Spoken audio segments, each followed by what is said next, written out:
bed.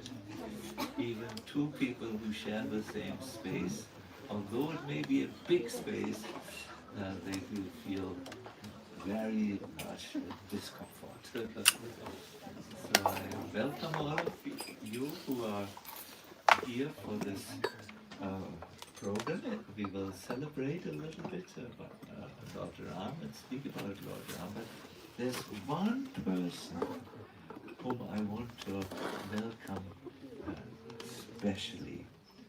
It is our Malati, who is with us. She has returned from the kingdom of fire. She almost burned in the kitchen, and a very complicated and not easy medical procedure needed to be done. This is, I understand, the first time where you are able to come to the temple. So welcome, welcome. You are our hero.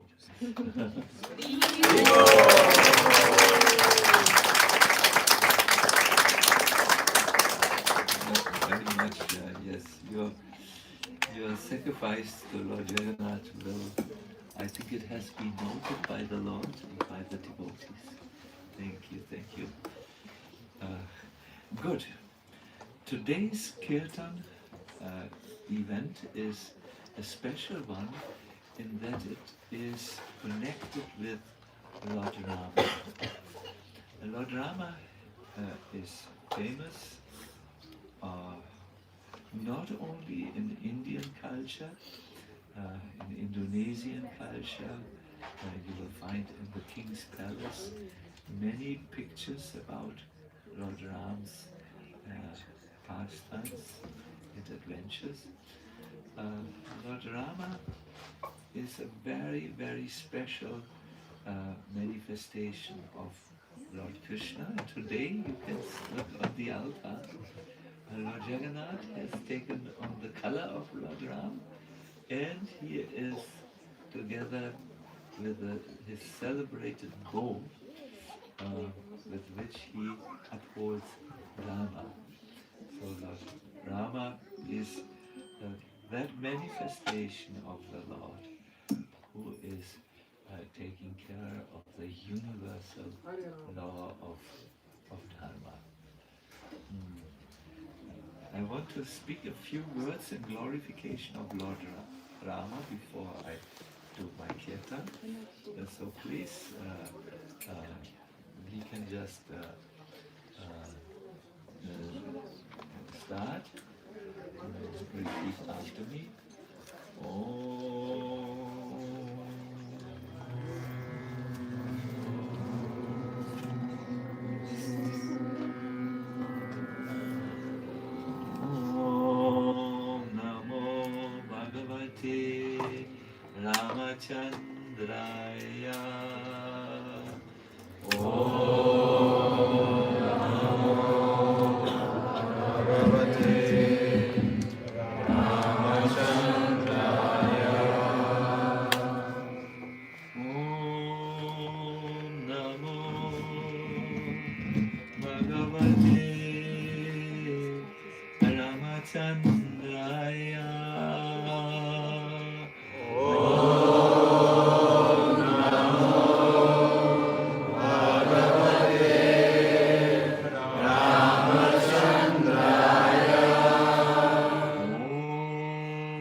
Ramachandraya.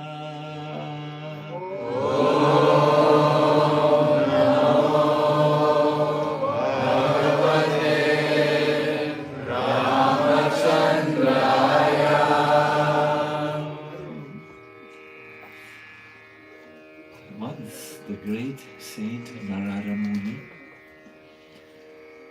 came to the ashram of Walmiki. Walmiki is also a well-known ancient saint. Walmiki had a question. He said, "Oh Narada, Is there anyone present at this time who is an incarnation of God, who wanders over the planet, who is always telling the truth, who is forgiving everyone and anyone, even their grievous mistake, who sees only the good. And he said 25 for such conditions. He said, is there anyone on the planet right now?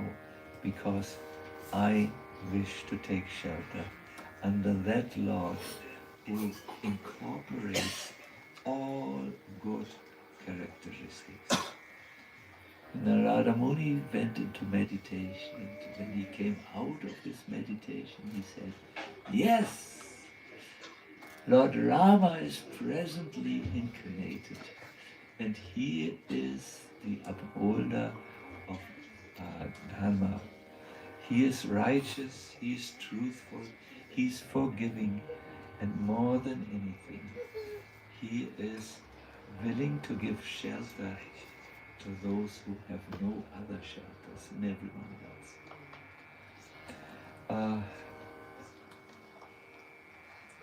So Walmiki wanted to see this personality, and Narada, the great saint, was able to open his spiritual vision so that Walmiki could see Lord Rama in front of him and his beautiful pastimes. And he wrote them all down as the pastimes of Lord Rama happened. At that time there was no WhatsApp messages, nor was there any TV or radio emission. There was just an opened spiritual vision which was not dependent on these things. And Walmiki could see before his very eyes the beautiful pastimes of Lord Rama. And he described them. And there was one pastime which I wish to describe to you today. You all, who knows of you the pastimes of Lord Ram? Can you please have a show hand, short show of hands? Yes, most of you. But for those of you who don't know, very briefly, he appeared many millenniums back, and on the day when he was to be coronated as the king of the world, his father banished him for 13 long years to the forest. There was a reason behind it, but to make things short, it was not a good reason. It was a political maneuver. And Rama went for 13 years into exile, and during that time he had a few confrontations with the evil powers, the powers of darkness. These were the Rakshasas, who were led by one very powerful individual. His name is Ravana. Ravana was a very strong leader of the dark forces. It is described he was thinking with 10 heads. His name means he who makes the whole universe cry. To just give you a little peek into Ravana's character, which is exactly the opposite of Ram's. I want to give you a snippet of a discussion. Ravana asked his ministers, so is everyone paying their taxes? And the ministers said, yes, except for the saintly persons. They live in the forest and they have nothing to give taxes from. But they must pay taxes to me, said Rama. So the ministers said, well, we could do one thing, we could take their blood and then you could drink the blood every day. And Ravana said, a very intelligent solution. And he sent his people to harass even the saintly people. He was really, I mean, the modern presidents, who we have a few shady individuals on the planet who have taken political power into their hands, but no one is as bad as Ravana. Ravana was supremely bad. So this Ravana kidnapped the wife of Lord Ram, named Sita Devi, and brought her into. He wanted to have her as the first lady of his harem, but because Ravan had violated by force the chastity of so many ladies, there was a curse upon him that if he would ever force himself upon an unwilling lady, his head would burst into 1,000 pieces and he would die. So he couldn't take Sita by force, but he kept her a prisoner for 1 year, and he said, at the end of this year, if you don't surrender to me voluntarily, I will have you cut up by my cooks and I will eat you. He was a man-eater, really the Lord of Darkness, you could say. So when Ram found out that it was Ravan who had kidnapped Sita, he waged a war against the Rakshasa race, and he overcame Ravan and installed Dharma again. This is in brief the story of the Ramayana, but I want to talk about something very specific.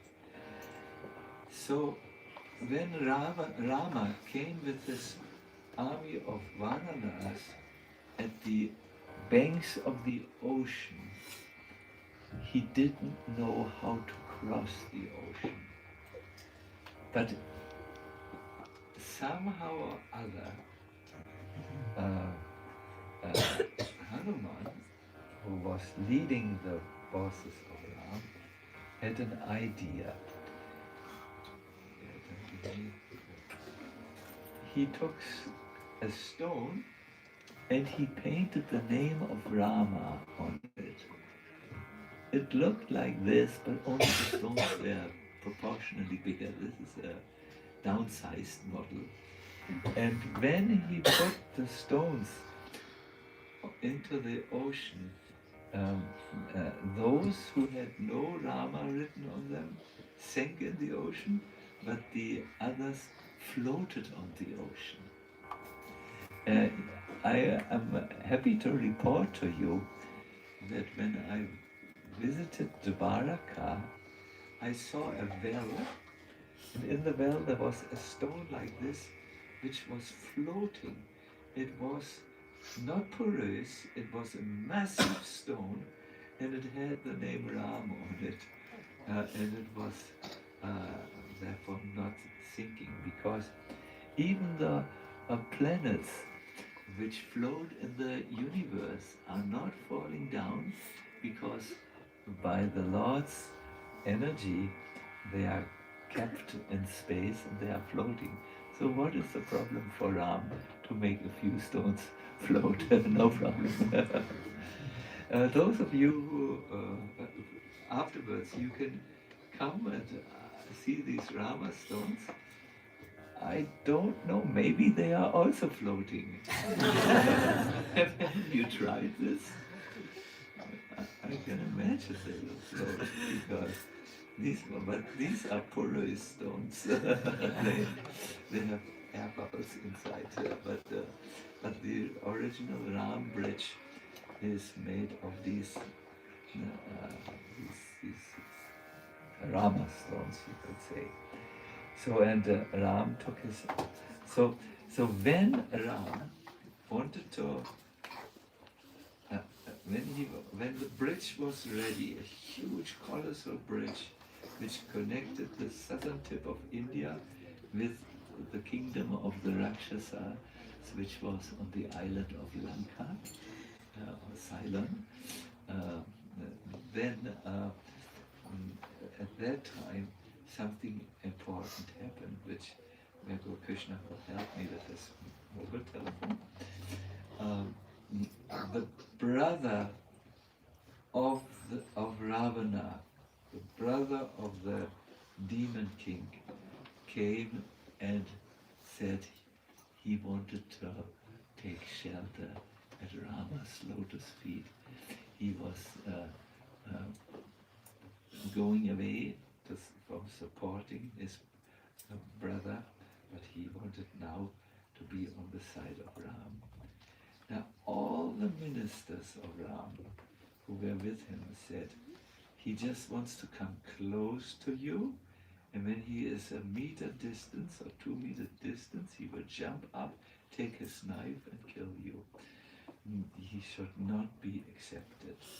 But Lord Ram said something which is the treasure for all his devotees. He said something in Sanskrit, I will say, Sakrit eva prapanoyas savasmiti chayachate abhayam savada tasmai dadam yetat vratam mama. Lord Ram said, I will not follow your advice to reject this person, because it is my vow that if only one seriously surrenders unto me, saying, my dear Lord, from this day I am yours, and if he prays to me for courage, I shall immediately award courage to that person, and he will always remain safe from that time onwards. So Lord Ram, in other words, gave unconditional acceptance to the persons who surrendered to him. And that is perhaps the most outstanding quality of Lord Ram. Now when Lord Ram, after he had spoken this verse, he said to everyone, I want to tell you a story which illustrates this point. If someone approaches me and asks for shelter, I must give it. It's just like a king. When someone comes and surrenders or is saying to the king, I wish to serve you, it's the king's duty, and he cannot reject such a person. I want to tell you a story. Once a man passed through a dense jungle. There were ferocious animals like tigers, wolves, and as this man walked, he heard the roar of a tiger, and the tiger had smelled him, had smelled human blood. He was coming closer, so this man ran on a tree, or climbed a tree, and stayed in the shelter of the tree. This tree was the tree which was owned by a monkey. A monkey lived there also on the tree. So when the tiger arrived at the foot of the tree, he began to speak. Hey monkey, this human being has taken shelter on the tree, but don't you know that, oh yeah, this is a very good idea, you're opening a window, no? Kunya Bihari, I think you have also this access to the door. Yeah, please do open the window. As long as oxygen is still free, of course. So, the tiger who wanted to eat the human being said to the monkey, "Hey monkey, this human being who is now on your tree is your natural enemy. You know, humans always are unkind to monkeys. They chase monkeys when the monkeys are on the ground. The human beings run after them because the monkeys disturb them. The humans burn trees or cut trees and take their fruits away. So a human is a natural enemy of a monkey. Be intelligent, push him down. Then I will eat this human being and I leave you in peace. The monkey said, I don't think it's right. This human being is highly distressed and has taken shelter in my tree. How can I not give him shelter? The tiger was very hungry and he had smelled human blood.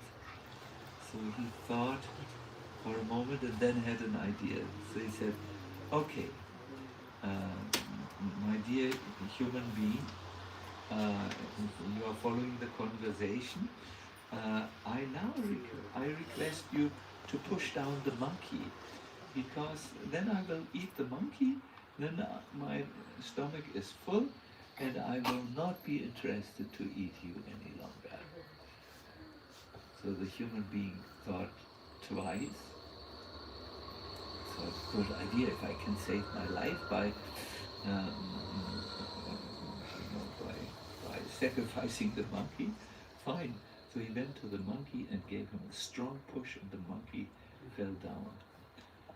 So the tigers saw the monkey. So I can now jump on you and kill you, but I won't do it because I'm not like that rascal human being out there.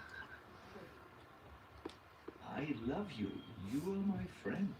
I let you go. Get back on your tree.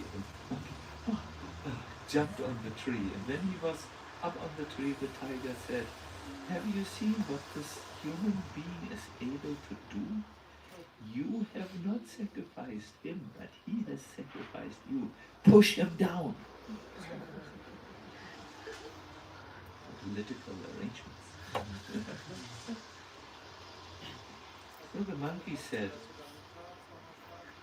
I personally don't think that anyone should give up his own dharma even if another person violates his dharma.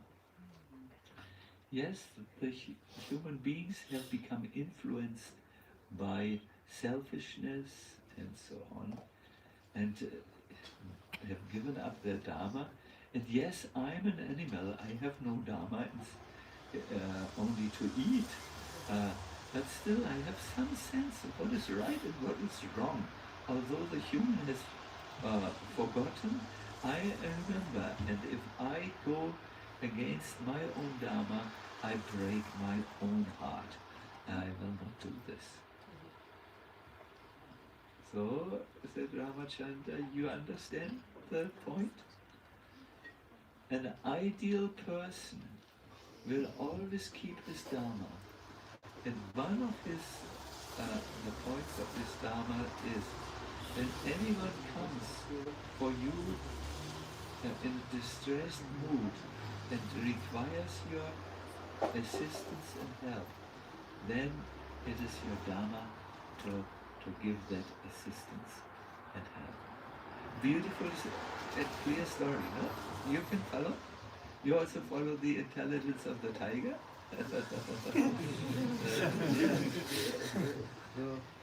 And so Lord Ramachandra gave the story, and with the story, he gave a way what was driving him. And he explained that yes, when anyone comes to me, even they may be unqualified or qualified, and surrenders to me, I will give them shelter. I would love you to chant this Sanskrit shloka with me because it's so beautiful.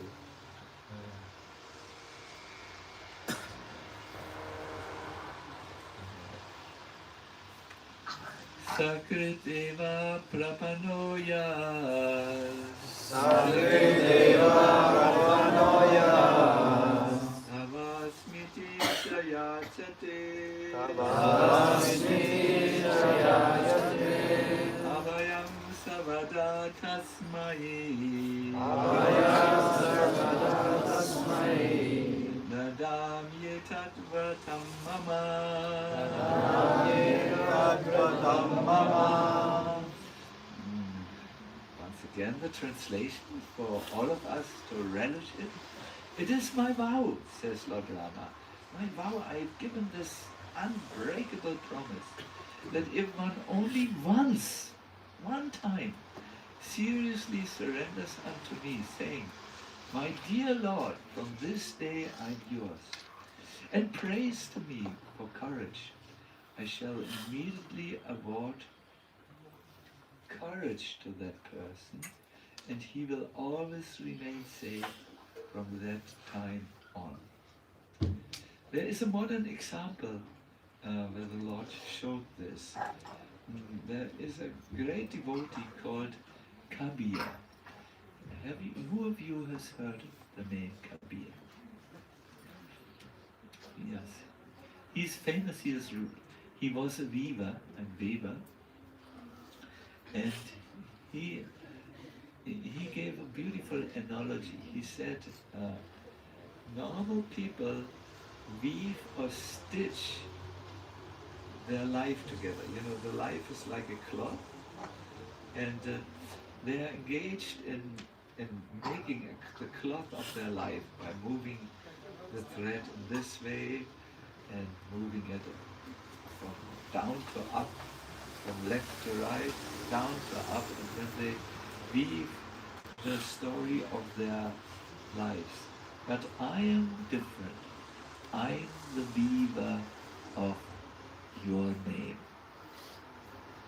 My life is always, whatever I do, it is accompanied with the name Rama. And so I'm weaving my life with the holy name and with the consciousness of you. I make decisions based on your benefit, on your service, and I lead my life for your pleasure. I am the weaver of your name only. So once the king of his name was Sikandar, he had heard about Kabir. He had also heard that Kabir had been able to perform miracles because he was a great saint. And he asked Kabir to come to the court, to the royal court. And as Kabir was entering the hall where the throne was standing, one minister of the king said, you have to bow down to the king. But Kabir did not bow down. He moved forwards, and the king was upset and said, why don't you show me your respect? And Kabir said, I only know of one king. He is known to the Hindus as Bhagavan, and he is known to the Muslims as Allah. That Lord who is known as Bhagavan or Ram is known as Allah. That is same person is my Lord. I have no other king, and he is the one who gives shelter to everyone. So the king could not argue against this point. But then his ministers complained about Kabir. Kabir says the Hindu God is the same as the Muslim God. That is a kafir, that is a sinner. He's a heretic. And Sikandar Lodi, although he understood that Kabir was right, and there was so much pressure, both from the Muslim priests and from the Hindu priests, that he said, okay, we have to kill this Kabir. So they put iron chains around him and they threw him into the river. But Kabir was just chanting Ram, Ram, Ram, Ram. And the waves of the river carried him back to the shore and also broke the iron chains. Yes. Then the king said, he's just a magician. What is the magician? The Ehrlich brothers, or what magicians do we have today?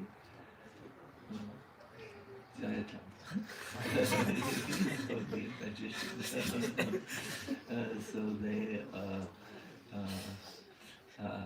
so he had his people throw Kabir into flames, but Kabir's body began to shine like molten gold. Then, as a last attempt to take the life of Kabir, they made an elephant crazy, gave him alcohol to drink, and then the mahout, the elephant driver, drove him, gave pain to him behind the ear, goaded him on. This elephant had killed many prisoners in the past, so he stormed towards Kabir, who was just chanting Ram, Ram, Ram. And as he came close to Kabir, he stopped. He could not continue going towards Kabir and trample him to death. And after he had waited for a little bit, he became afraid. He turned around and ran away. And Kabir said, yes, Lord Rama is in the heart of the elephant. He's in the heart of the king, and he's in the heart of me.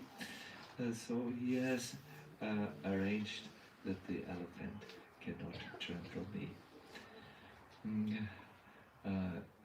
The king was so mortified, he felt so bad that he had dared to attack a saint, that he came down from his throne and begged forgiveness and said, I want to give you something. Can I give you part of a country or a village at least where the taxes go to you? But Kabir declined. He said, no, I don't need anything. I only need the shelter of my Lord, the shelter of Lord Rama. So this is a modern example, my dear everyone, how someone who takes shelter and seriously says, my dear Lord, from this day I'm yours, how he is protected. Now I'm thinking of our devotee, Malati. Malati was cooking in our small kitchen. You can see the kitchen. It is the same kitchen which is there. The smallest kitchen in the universe, which cooks huge amounts of food, which we use to distribute in our Food for Life for the poor people here in Berlin, or we cook our festivals. And Malati's dress caught fire because it's so small, the kitchen, and She may not have noticed it, and the fire burned her back really badly. I mean, really badly. She needed to be brought to the emergency, and it was a long procedure before she can be there. We may ask, uh, did the Lord protect her at that time?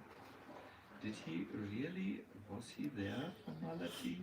Malati cooked for him, but did Lord Jagannath take care of her?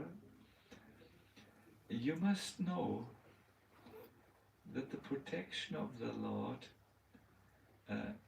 is mostly the protection of the consciousness. We all come into this world, and we are not without, it's not the first time we have come here. We all bring with us the karma from our previous lifetimes. And sometimes, yes, and we have to experience the reactions from this karma in this life. So sometimes for a devotee, the Lord makes it that he puts all the karma which is still there and which would force the devotee to take birth after birth in the world, so that he could exhaust this karma. Sometimes the Lord puts it all into some a very heavy experience, an accident, a sudden divorce in a marriage, a deportation from Germany, and so on. I'm putting some heavy words now out. These are the results of previous karma, but if the devotee has surrendered to the Lord, his consciousness remains protected. And it is this consciousness which is our most important property. When we come all to the threshold of death and go into the kingdom, and leave this life and go into the next, then all what counts is not your money. You will leave the money behind. Not your education and jobs. You will leave that behind. Not even your friends. You will leave your friends behind. All what counts is your consciousness. Are you free from envy? Have you the ability to forgive? Are you surrendering your life to the Lord? It's that which counts. That is what needs to be protected. That's your most valuable asset, your most valuable treasure. The amount of consciousness which you can cultivate in this life. Now I've come to the end. I want to do what is in the Rama bridge. It really looks so cute, please. And the Ram is so nicely painted. Jayatam, have you done? Or who was that? Nisha. What? Nisha.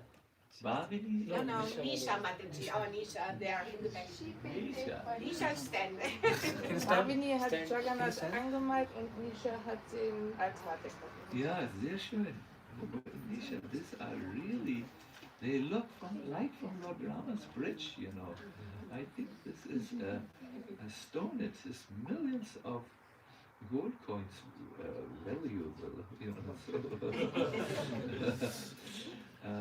So just like the stones were floating by the power of Lord Ram's name, our consciousness similarly is can be elevated by the chanting of the Lord's name. And I wish to now invite you for a kirtan. We will remain sitting.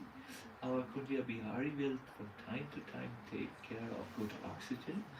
He's our oxygen man today. There is Superman and there is Oxygen Man. And Oxygen Man is sometimes more important. So we will chant it at the same time. Baba Sindhu will do the artik, we'll have an aratik. Once again, please appreciate the altar today. Lord Jagannath is today Lord Ramachandra. Isn't it funny? This is the idea. And his brother is Lakshman. He also has a bow. And in between is Mother Sita. No? Yes, this is very beautiful. It has been made. Once there was a great devotee, Tulsi, who had heard that the Lord in Kali Yuga is in Jagannath Puri in the temple. So he came and he saw, oh no, there's Jagannath, Baladev and Subhadra. I came for Lord Rama. I'm a devotee of Rama. There's no Rama on the altar. And the tears in his eyes, without even eating his dinner, he left the temple and fell into a confused sleep 7 kilometers away in a village called Malikapura. And while this was going on, Subhadra turned to Jagannath and said, today you are a very bad host. You have promised that everyone who comes to your temple gets prasadam, your divine food remnants, but Tulsi had to leave hungry. I'm very disappointed in you.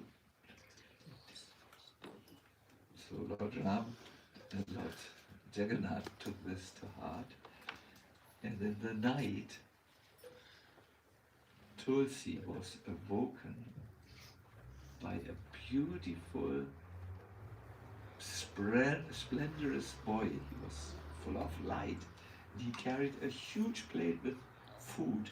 The plate was made out of pure gold.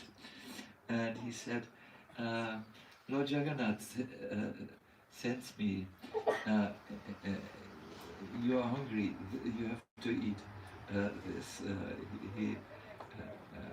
It's his own plate. Bring it back tomorrow to the temple.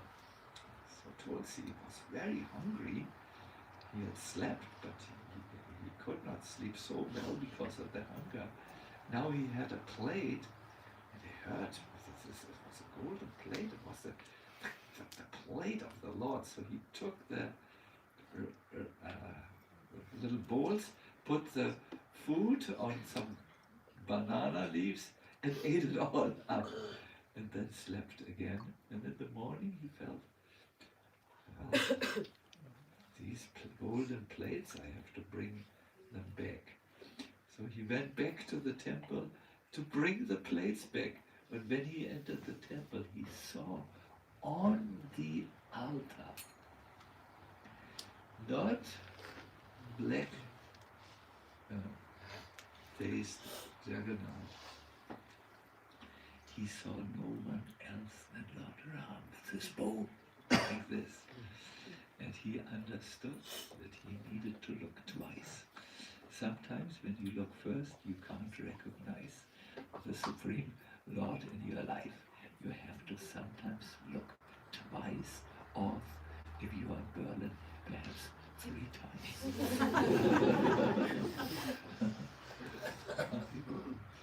So let us sing a little bit, and Baba Sindhu is there. Here is this floating stone. Thank you. We all have to make a little bit more space. There's many more devotees outside. Many, oh yeah. So please come, be creative with the space. Use it wisely.